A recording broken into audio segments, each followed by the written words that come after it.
Pemirsa, bekerja di luar negeri dengan gaji yang tinggi saat ini masih menjadi impian bagi para pencari kerja. Namun dalam proses pencarian kerja, agen penyalur tenaga kerja ternyata tidak berbadan hukum sehingga tergolong ilegal.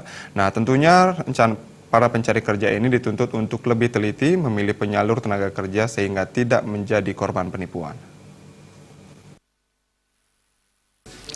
Gaji tinggi menjadi alasan para pencari kerja di Bali berlomba-lomba mencari kerja di luar negeri, baik di kapal pesiar maupun perhotelan. Namun apa jadinya jika dalam proses penyaluran tenaga kerja, para pekerja justru menggunakan agen yang tidak memiliki legalitas dari pemerintah? Direktur PT Sukamandiri Abadi yang sekaligus sebagai salah satu penyalur tenaga kerja di Bali, Wayan Pandu, berharap para pencari kerja tidak gegabah dan harus teliti dalam memilih agen atau penyalur tenaga kerja ke luar negeri.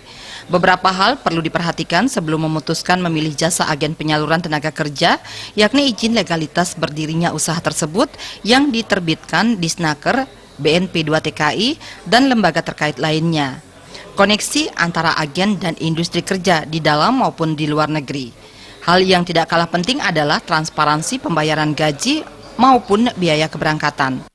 Bagi saya sendiri sebagai kepala cabang ini, dan saya himbau kepada adik-adik atau teman-teman atau siapapun yang sebagai pencari tenaga kerja, sempatkanlah datang untuk mengecek legalisasi dari PT tersebut, apakah resmi setelah terdaftar di dalam BNP 2 TKI atau BP 3 TKI, di mana itu adalah akan menjamin kinerja Anda di dalam menjalani atau melamar pekerjaan tersebut. Kendala kita pertama memang seperti apa yang seperti Bapak bilang, ya oleh karena itu sebelum Anda mencari atau melamar pekerjaan, maksimalkanlah diri Anda, seperti Anda harus at least sekolah diploma 1.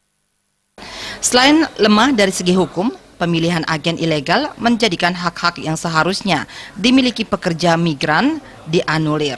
Trimaja Bali.